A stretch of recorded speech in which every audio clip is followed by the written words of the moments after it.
Always hitting my shot, but can't win. A jet when I'm wing, a voice that can't sing. 13 years without my brother, man. Hello, friends. Thank you for joining us on Crazy Conversations with Miss Kim on IntellectualRadio.com. We have our executive producer and my wifey for lifey, Sumner Allman. And of course, I'm your host, Kimberly Watkins Allman. As you can see, there's another amazing woman sitting here with us, co-hosting with us tonight. This beautiful individual has frequent flyer miles here on Crazy Conversation with Miss Kim. She is the owner of Takana's Kitchen in Calumet City, Illinois. She is the menu and meal prep guru. She is the instructor of the best high school culinary class, which is at Courtlandt High School. She's teaching the youth the art of food, and that is amazing. Crazy Conversation with Miss Kim is honored to have this phenomenal woman that you should let feed you, Takana Henry. Thank you so much for coming back for part 2 of Resolve to Evolve. We are digging up the grave, the past that no longer serves you.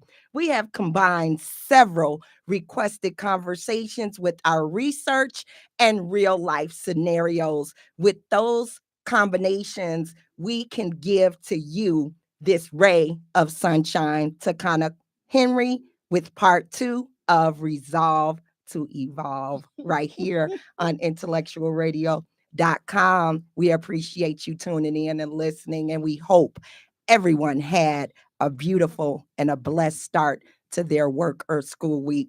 The devil tried to show up by email today, but again, we needed that laugh because God is amazing.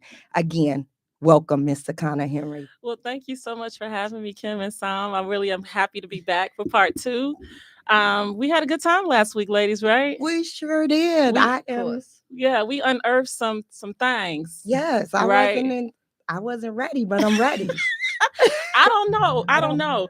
I want to say, first of all, to all of the listeners, thank you guys again for tuning in. I really appreciate that you even took the pill and said, you know what, I'm going to show up again. You know what I'm saying? It was hard. You stepped on a lot of toes. I couldn't say amen. I had to say ouch a lot, but it's okay. Like I said, I am not a therapist, but I am a realist, and we all are here living life and life sometimes, right? So we have to deal with truth, reality, and the crap that smells bad when we don't take it out, right? Absolutely. So let's go ahead on and start digging in. As we start this conversation, I want us to, first of all, because there may be some of you all that were shy and couldn't handle listening to the full hour last week. So I kind of want to just give you a little run through of what we discussed, right? So last week we started off with a nice little soft icebreaker, right? We discussed when was the first time that you remember as a child being betrayed? What was that experience for you? Who did it? What they do? Where they at? I'm going to get them. Tag they it, right? So we talked about that. That brought up the next conversation about how did you show up? Who were you and who showed up when you experienced that type of betrayal?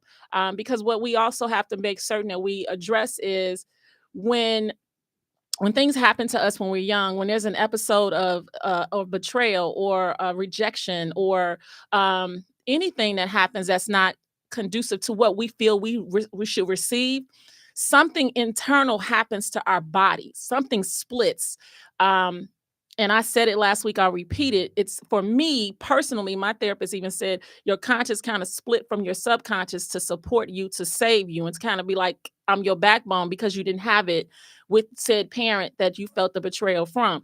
So let me just also lay the groundwork to let you all know, if you've experienced something as far as rejection, betrayal, if you have been hurt by any person, even if that person was yourself, let's just start this conversation off tonight with, and I want you to repeat after me. We're going to do this inside of the studio, and I want you to do this also, okay? Here we go. I forgive myself. I forgive myself for expecting the past to have been any different than what it already was. for the past to be any different than it already was. And I am okay And I am okay with setting a new course. with setting a new course. Okay, that's how we're going to start this conversation. Because what I'm learning in my life at 50 is I have to learn how to not always say, yes, such and such owe me an apology because they did this, that, and the fourth and the third. I have to forgive myself for expecting that they would have been anything better. Because some folks just screwed up because that's who they are and that's what their assignment in life is to be a mess up. And that's all they know, right? So today we want to talk about unearthing some things, right? I talked to you all last week. I made the comment. We laughed about it and we talked about cemeteries and funerals.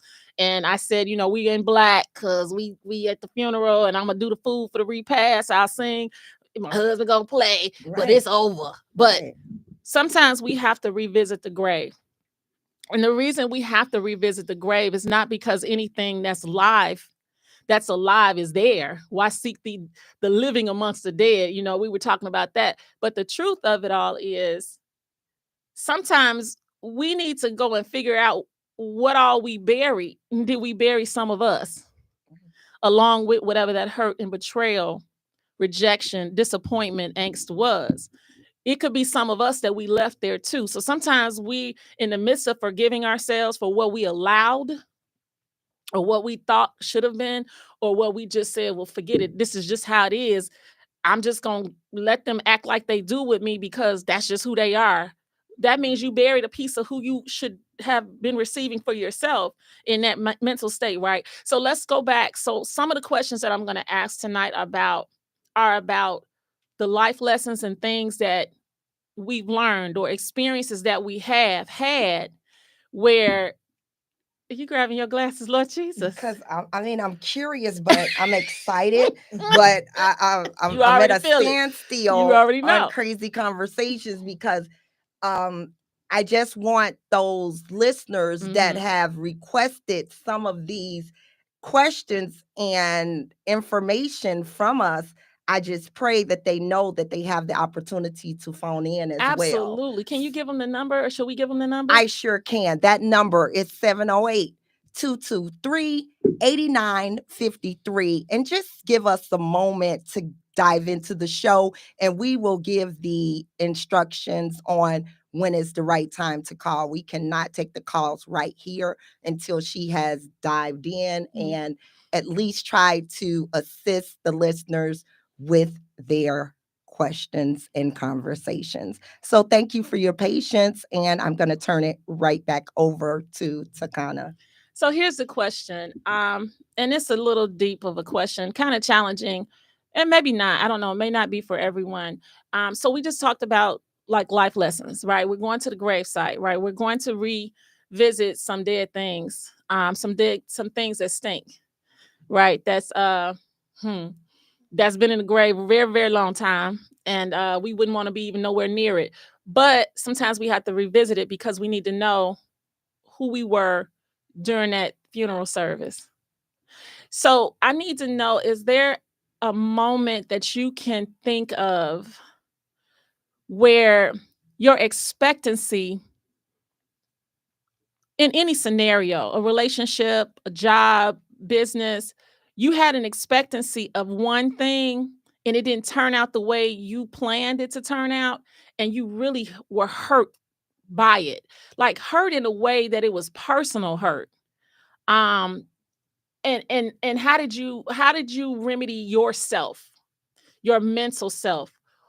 Or did you? Or did you deny how you mentally were feeling and just held on to it for fear of the unfamiliar, which is letting it go? Do you have any kind of, can you relate to that in any aspect, anything that's happened in your life? I'm going to let Sumner take that one. Why? That's a hard one. I need that to marinate a little. Yeah, because it's a hard question. Is it ever been a time in your life where you had an experience, whether it be in a relationship, a job, a friendship, a business, or anything, and it didn't turn out the way that you thought it should turn out or that you thought it would turn out, and it hurt? I'll start because I want to make it a lot easier. I'll start because something just came to my mind. My first marriage. Something just came to my mind. My first marriage. My first marriage for me, I'll admit, I got married in 2004. I was married for 10 years in Texas. And I can say it now because I'm 10 years out of it and 2 years into another marriage. But I can honestly say that I didn't get into that marriage for the right reason. I literally was 30 years old. This is my truth. I was 30 years old. I did not have any children. I had a health diagnosis at 27, and I was told that I wouldn't see 30. I did tell y'all I was 50, right? God is faithful, good, and he keeps his promises, and he's a healer. So whoever that was for, you need to know you're looking at a healer, a healed person and a healer, because that's what he made me to be after healing me. So that's a whole nother show. We'll talk about that. If you want to know, we can chat, whatever, read my bio, it's all in there. But I'll say, I got married at 31 because I never thought I would be asked to get married. I just didn't think I was gonna ever get proposed to. I just said, well, forget it. I mean, it ain't in the cards for me. I guess I'm just supposed to be everybody's favorite cute auntie and single and just singing somewhere and just cooking and doing nails and makeup. And I just never even thought about it. So I dismissed it, and I actually got in the mirror and I said, God, if it's not for me, whatever I don't need, I'm gonna leave my hands open so you can remove it. And whatever I need you to add it to me. So to answer the question, I got married thinking that it would remedy the feeling of loneliness and the feeling of rejection that I had received from other relationships, because every dude I dated was a hooker. They all cheated. All of them. All of them. I mean, it's just all of them did. So I never had that experience with somebody that was genuine. And so when I got proposed to, I got married, and I thought for those 10 years, well, those the first 5, the first years of my marriage, I just was like, oh, I'm good. We got nice stuff, nice house, nice finances together as a couple. We're doing really good. He didn't have children. We were talking about having children. So I got divorced. I did. Mentally at year 5, not on paper until year 10, because Texas got some laws you got to listen to in a bad that I like, that are benefit. So I stayed 5 years longer, but here's what I'm saying. I suffered a death in my marriage while I was still in it, because I found out my ex-spouse was clinically depressed. So I literally was hoping that it could have been something different. And my ex-spouse wanted, the whole saying of when you're married, the wife goes to the husband to pray, and the husband will turn his face to God, and the wife turns her back, and they got their backs together, and she talked to the Holy Spirit, and he talked. My ex-husband was like, well, if you the one that got this therapy background, I'm gonna turn back and talk to you. I don't need anybody outside of us. It's just me and you. I didn't get married to be a therapist. I didn't get married to remedy a relationship. I got married to have a spouse, someone to be the head of the household, someone that I would happily submit to his leadership and running of our home. I didn't have that. So for 5 years of that 10-year marriage, my last 5 years, I literally went through grieving and started going through counseling for divorce. And I wanted marriage counseling, and my ex-husband, he said he's not doing that because he doesn't trust counselors. So what I assumed and expected was, I got married, I did it the way God tells me to do it, and it didn't happen the way I didn't have kids. It didn't happen like he promised me it was going to happen. So I suffered, meaning grieved, like I was something died, because what died for me was the hope that it could have been, my expectation that it should have been what we were taught it was going to be. Right.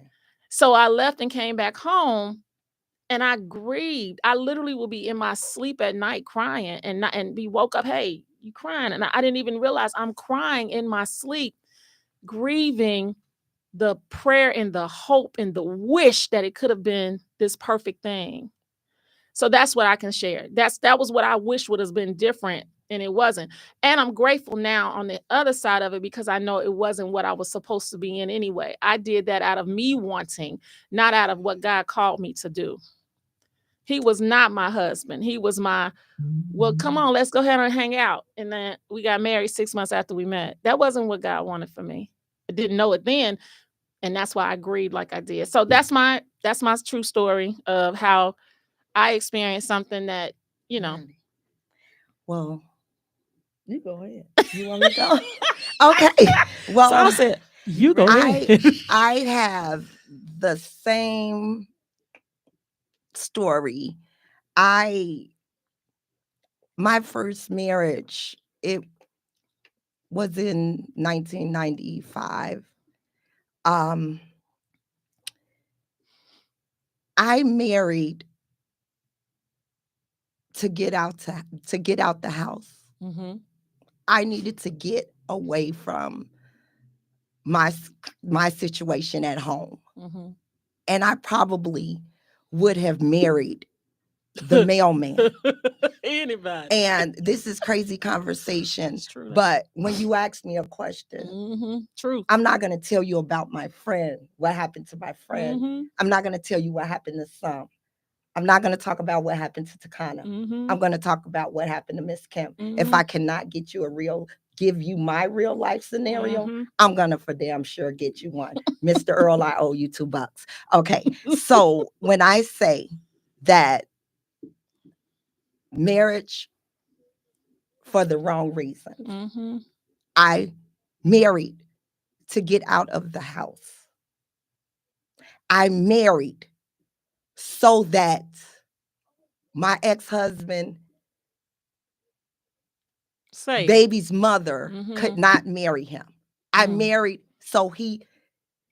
So you're trying to block. You're trying to block it. Yeah, I blocked. And in my mind, I said that I am going to block this for 21 years. And I dug my grave for 21 years. So you buried yourself. I buried myself. Well, that's why we're here. So we come get you too. Man, we gotta and that's one of the things that I have just recently been able to say out loud. That's good. That I can actually say on that day when I walk down that aisle, I was not in love. I was not being loved. But I was not going back home. I couldn't go back home. So that's good. So the life lesson. So basically what I'm understanding, you thought you were preventing somebody else from getting the guy. You had a twofold scenario. One, you was trying to get out the house and get away. Because when you say 95, we were in college still, like, right? And we were. I was 19. Exactly. So 95, we were in college. I don't even think our mindset was getting married, but I understand 100,000% of get out this house. I was 19. I was married, and I was a stepmother. There's another thing right there. So your mindset was, I want to prevent him from being with this child's mother, and I want to get away from being in my own home. How did that serve you? It did not serve me. It did not serve me because I should have allowed that man to marry the person he really loved. I blocked that. So you were trying to not so much, and you know what? In our mindset, we don't think that we're trying to maliciously hurt somebody. I don't know if you intentionally wanted to hurt the other individual or if you just want to block them. No, I wanted to have that opportunity, if I could, to love. To love because of the stability and the situation that I was offered at that time. So I felt as though it was transactional. I could weather it out. So it was a transactional relationship. So it was very, very much a business-based relationship. I can see that. So in hindsight, now that we're back at the gravesite to come get you. Remember, we helping the listeners. We are. We're helping us too. Okay. Because I can't help them until I can help me. Okay. And I know that once I really organically, and I absolutely help me. I heard somebody say this in an interview recently, the more I reveal, the more I heal. Exactly.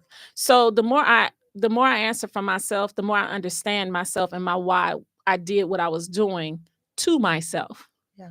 Because even though my scenario is different, I was 30 when I got married. I had already been out of my parent home for years. I got put out 3 days after high school graduation with spackle and paint chips hitting me in the forehead like I did my parent job. You got to go.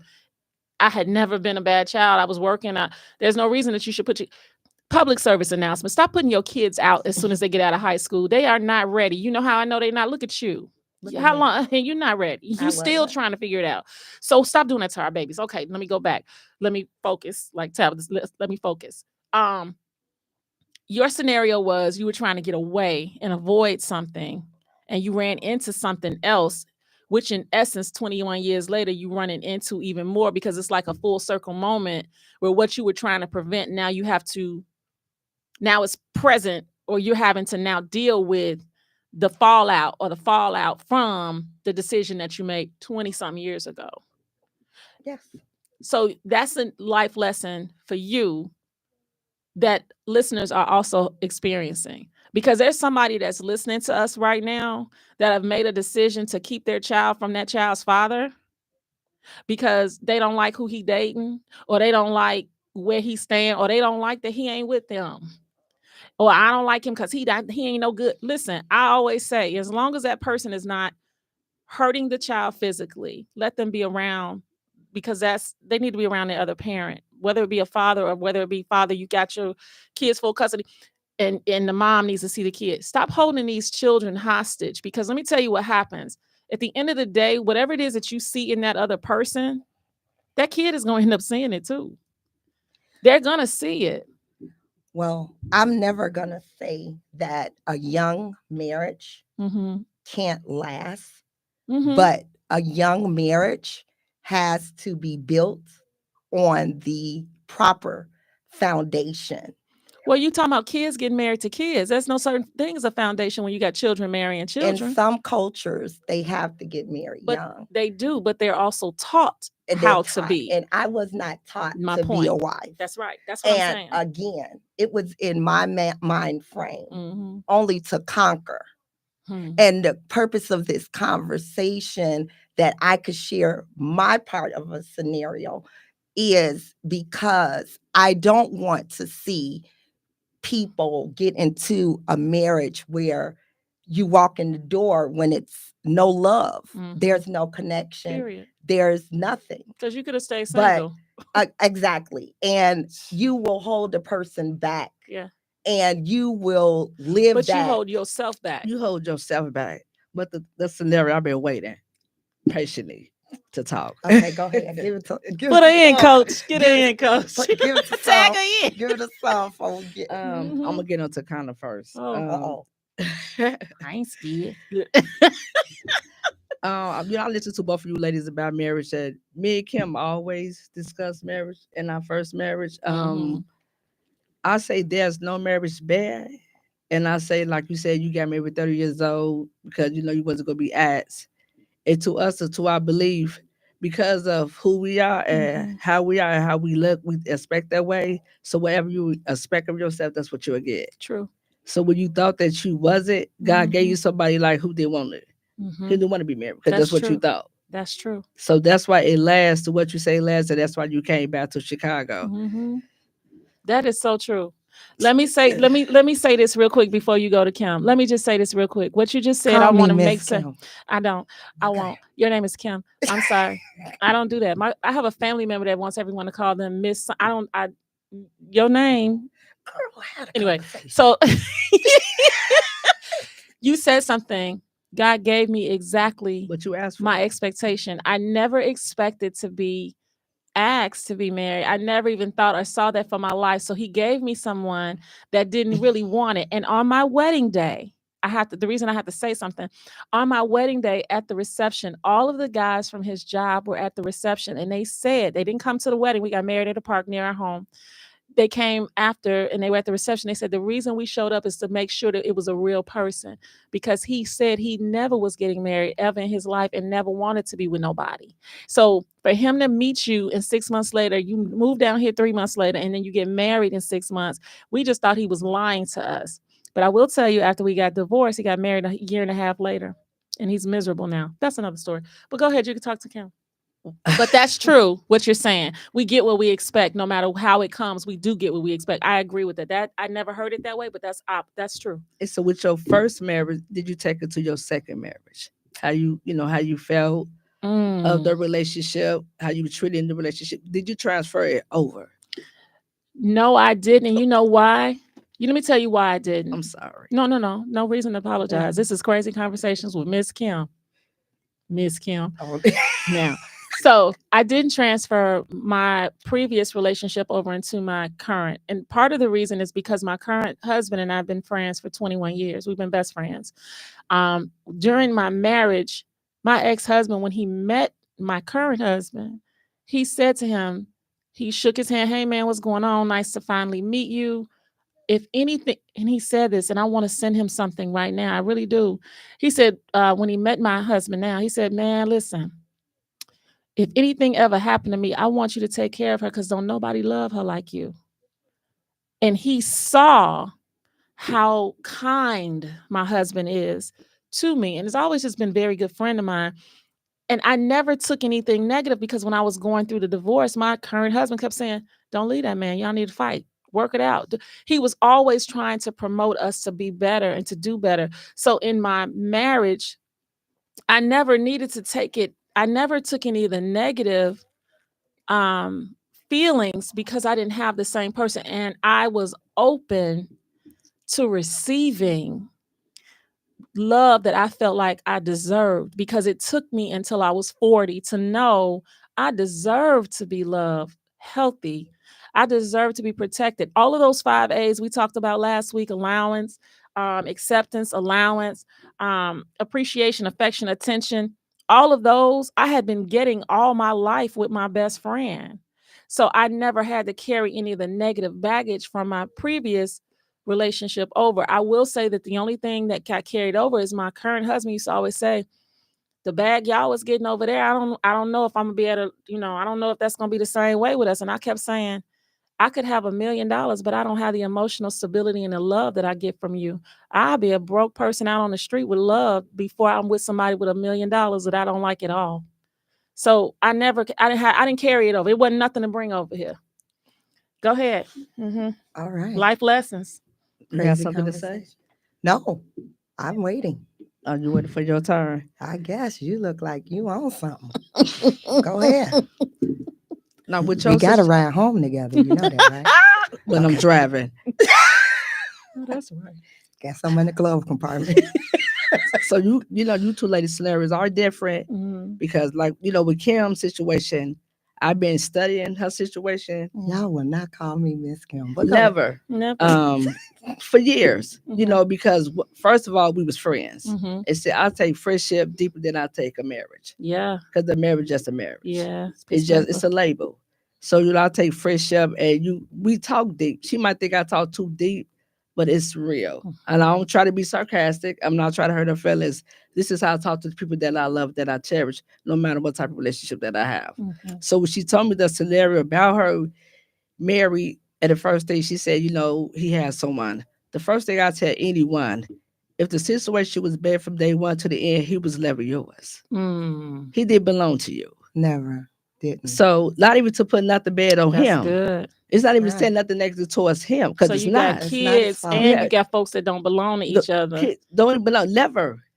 Never belong to each other. At the back of Kim mind, Kim knew it, but you knew the person that you married, that you said that you never loved.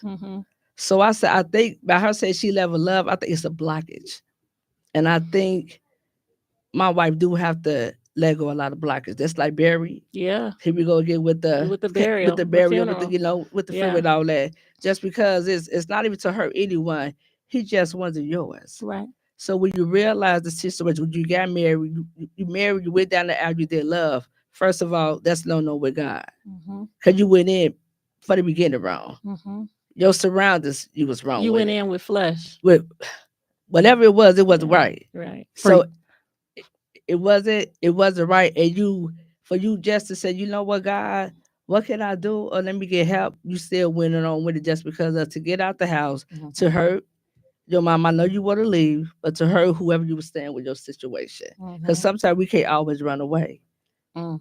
Run away just make it just more garbage that you trailing. So here's the question then. Well, not even a question. Because what you're saying is real. And at the gravesite where we are, sometimes we dealing with these hard lessons and these life lessons and the things that we do, we take our own pen out and we write our own prognosis out, and then we go forth in it and we live according to what we drafted, even if we don't realize we did it. We got to sometimes realize that in what ended up happening was we ended up burying ourselves. We had our mind fixated on the outcome and the goal. And my intention is to block so and so from doing this. And my other intention is to get out of the house and not be around that. And then my other intentions were just the pick me girl, just so that I could be with somebody. With somebody. And it's so many. Oh, let me pause. There are so many women that I know personally that are still in marriages today just because they don't want the stigma or the ridicule of saying to any of their friends or family, oh, we getting a divorce, I gotta go. They'll stay in that toxicity just for sake of saving face. I'll never forget, I told a chick that I was getting divorced, and I've known her since we were kids as well. And she's been in marriage probably 20 plus years now, and she's miserable and she can't stand her husband. You never see them together. They just roommates. And I never forget when I told her I was leaving my situation and why, I've tried to do therapy, blah, blah, blah, and it didn't happen. And she said, oh, I could never do that. I couldn't even walk in my church and say that I'm getting a divorce. I said, so you would rather stay bound and stuck in a dead, lifeless, not producing anything just to keep other people an image with people? I just couldn't imagine keeping an image with somebody. And so I realized she basically killed herself off a long time ago, and she's at the gravesite. And that's exactly and it's the familiarity of it. Right. That I did. That's what I'm saying. I was assured. I was told. It was embedded in me from the person that I took vows with that I was not the one. I hear you. And 21 years later, I was not the one. Right, but how do you deal with that? I was okay with that. But how did you? Okay, so let me ask you this question. Okay, this 49-year-old Kim, how does she show up for the 1995 Kim today? How if you had a you today in your life then, what would you as a friend say to you back then today? You get what I'm saying? I would say today, I would give them the scenario of... I would tell me what? I would tell myself, actually, that when I show up, I'm showing up in love. But what would you tell that young woman?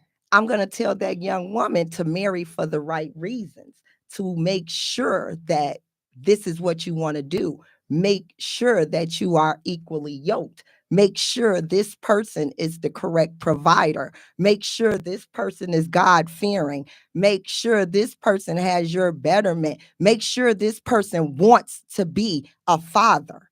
So let me tell you what I would say. 50-year-old Takana would tell 30-year-old Takana, girl, listen, he light-skinned. You know you don't even like light-skinned dudes. First of all. Like this, because I know how I hear me. You know what I'm saying? I know what resonates when people say to me, and they're really trying to pull me to the side. Baby sister, let me talk to you for a second.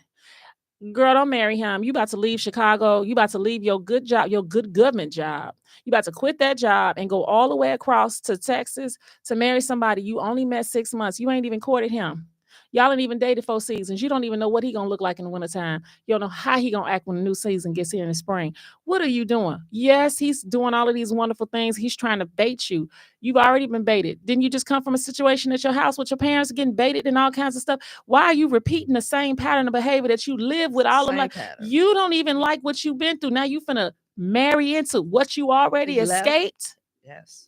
So in essence, you and I did we went right back to what we was trying to get away from. Where you started from. That's exactly what we did. So while we're talking about our own personal stories, listeners, it's a lot of you all that are repeating the same cycles and you keep trying to figure out why am I still dating the same guy? It's because what you say you don't want, that's what you're most familiar with. That's what you gravitate towards. I would say now, I would definitely let, this generation know, our generation know, that everybody that we decide to pull covers with. We need some time to pull the covers off their face and ours and are not take that mask off. Well, that's true. Everybody that we lay down with does not love us, does not have our best interest. But it starts with us having our own best interest. At and 19, it starts with us. I did not and have that's my point. Best interest. So absolutely. And I get that. Neither, because we didn't know what we don't know, right? But now in hindsight, we can say, "Ooh, that was a lesson learned." Do you know? The one thing that I prayed for on that wedding day, and I think I told that to some, I wanted my dad to just say, "Don't do it." I wanted him to save me because I already knew. Oh, God. Let me say this. Now that I go back to that Don't day. ask me no questions if you don't want. No, because you know what that brought up for me? Okay. I didn't invite my parents to my wedding. I've never invited my parents to any of my huge events because I don't need toxic energy in my area. It does something to me cellularly. I don't feel comfortable. I don't digest well when I have people around me. And that's how I know something not right about that person's energy because my stomach immediately knots up on me on site. So this person was not invited. And the night before, I'm there and his family is there from out of town. And I'm in the kitchen, of course, cooking up food. I didn't know how many people. And so all of a sudden, somebody knocks on the door, rings the doorbell, and they come in and it's my parent. Who told you where I live? Who invited you? They maneuvered their way in. And the day of the wedding, you're saying you wish your father had said, "Don't do it." I was so ready to do it because that person was present and I did not want to even I didn't want to hear any of their stuff. I knew they weren't going to do nothing, no way. And while they were there, they started making compare. Well, your ring ain't even as big as your sister's ring. This ain't this. Just that kind of negative. So it made me want to stay in it even more just because I knew I was running from that and I ran right back into it again. Well, so my question is, what did God say? You say you wanted your father to step up. And see, that's what we have to, when we have daughters, that's mothers, when we have daughters, we have to teach our kids how to be women first. How to love ourselves first. And we have to teach them how to be a mother. Because mothers always, sometimes do become, people like, well, teach her how to be a wife. No, a lot of wives sometimes not always wife all the way first because they become mothers. So I know you want to say something. What you want to say? No, I was saying that I wanted to say that I wanted my dad to say, "Don't do it." But my dad was trying to be supportive with me because he knew that I needed to leave the home as well.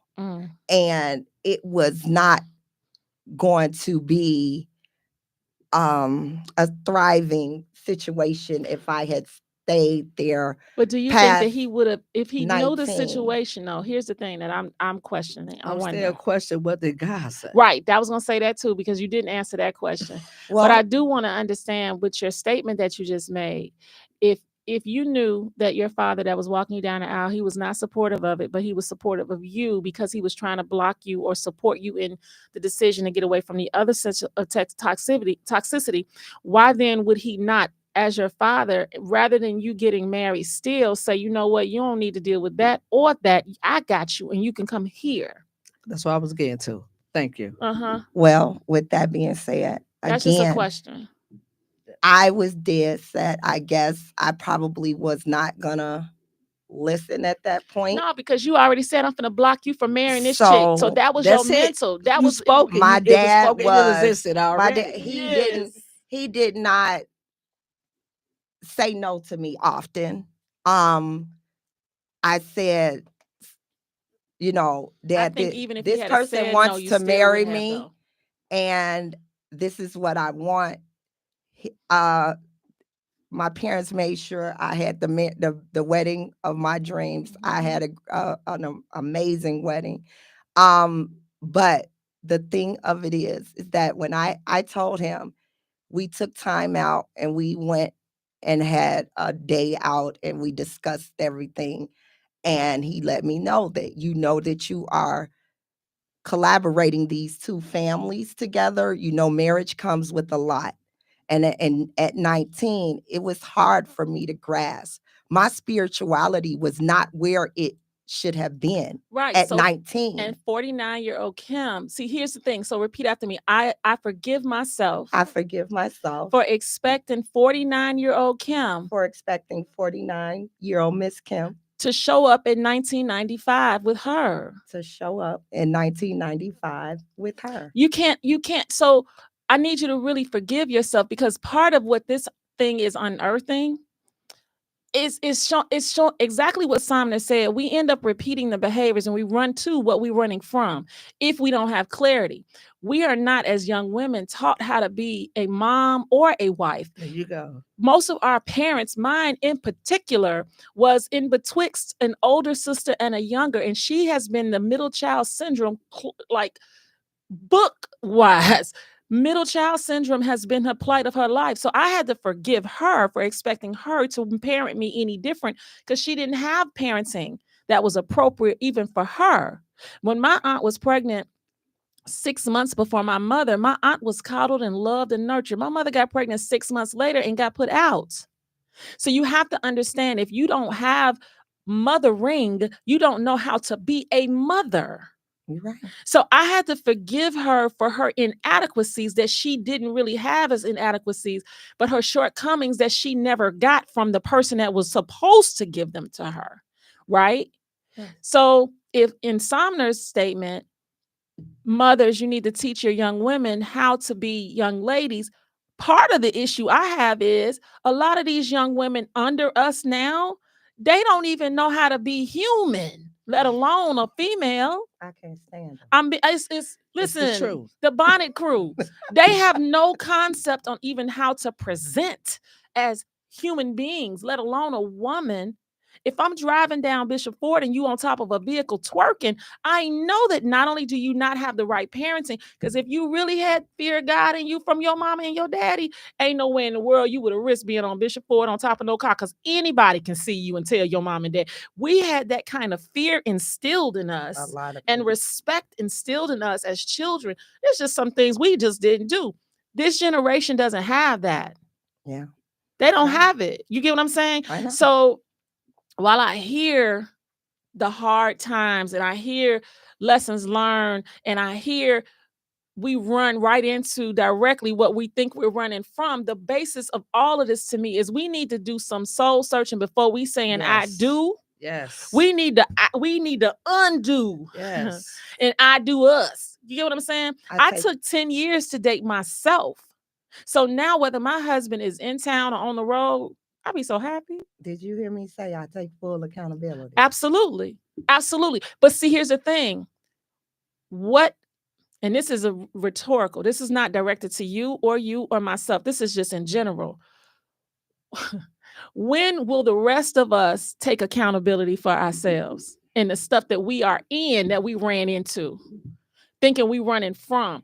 There are some behaviors that we all have exhibited maybe in our past that have put us in the predicament we in today. And a lot of us don't want to say, you know what? If I wasn't out here doing XYZ, I wouldn't have this 1, 2, 3 babies now. I watched something today, real quick. I watched something today, a video of a young woman had 3 children and she's trying to drop the 3 children off to her mom. And she said, "You were not a good parent to me, and I'm dropping these grandkids off to you because you know what? You're gonna raise them. You didn't raise us, but you're gonna raise them." And I was sitting there like, and she was for real and got out the car, made the kids get out the car and drove off and left them there.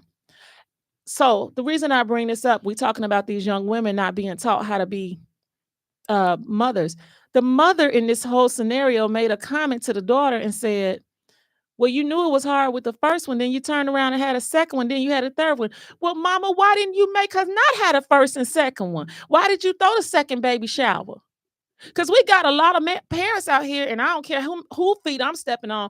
I got heels, stilettos. I'm going to step on your toe when I say this. Stop giving these baby showers to these babies, supporting them with these babies, and then you get mad when they want to dump the kids off at your house. You the one that supported and coerced them into having it. Then when they get to the second one, what you mad at? You going to throw them another baby shower? You're supporting the behavior. Then you mad with the results of the residual, but we're running from what we never what we were already in, and it's a repetitive cycle. So while we at this gravesite, it's a lot of us. Them comments are deep too, y'all. I keep them coming. Those comments are so good. But while we at this gravesite, we need to also understand there's no more time for us to come to the gravesite of our old behavior and our old patterns, and we keep getting there and we sweeping it off and we spraying it and we prepping up the flowers and and we talking. I ain't got nothing to say to nothing dead.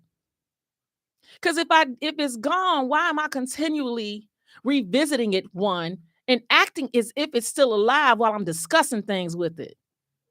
Well, we're gonna let Some have her last question before we start to wrap things up, because we want everybody to get ready for the Simeon Henderson show that's directly after Crazy Conversations with Miss Kim on Intellectual Radio.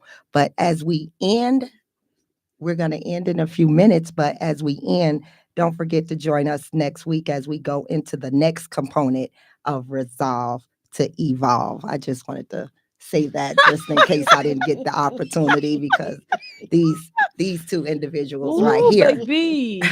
Go ahead, Sumner Ullman. Well, the other thing I didn't want to say about that subject, even like it could be like with a baby, whatever. It could be a father, mother. You know, I don't do I don't portray just on one character. I say both sets because we have to realize when we try to take someone from someone, they have a child, they automatically stuck with them for life. So you married them, the other person, laughing. Because they still gonna be there at every event for life. Forever. Yeah. So so here's the thing. I'm in a similar scenario with that real quick. I just want to know, so what you trying to say? That person is still there. Even what she said. But the question is, like, we talking to the young ladies, I'm talking to. I thought you were saying that was directed towards me.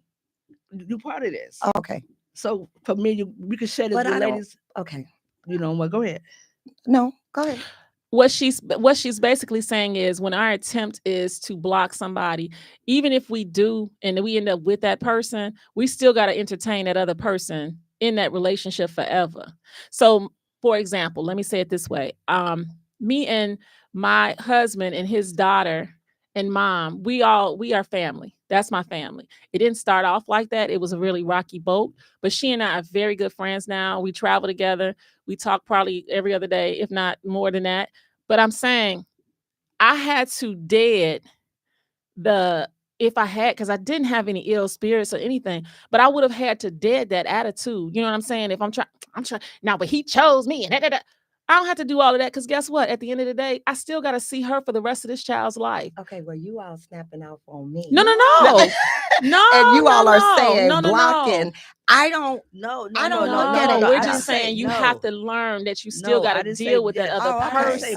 No, well, you're not blocking anything. No, never go say block. I'm saying we talking to the audience. We talking to the young ladies. We talking to the young men who listen to the show. Like, because you said you stated that you marry him for the S will marry him.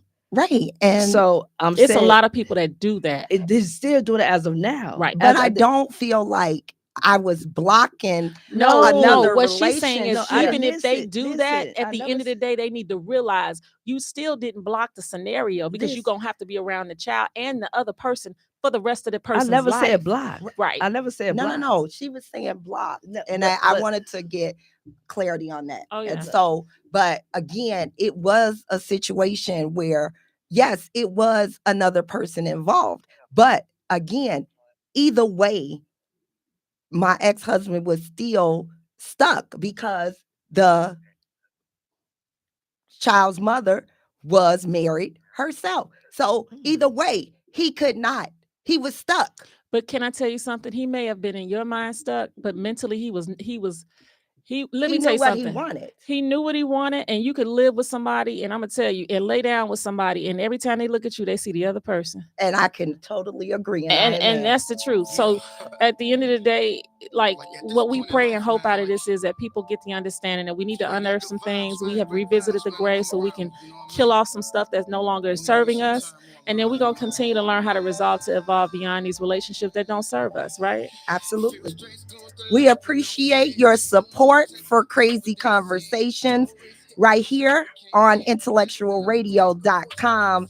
I would just like to say hello to some of our weekly supporters and show them a little bit of love before we end tonight. And I have to say hello to my JCA, Johnny Coleman Academy family, and my Whitney Young Dolphin family. Good luck, students, on grade report card pickup. It's tomorrow, so Miss Kim will be calling to see how those grades are looking.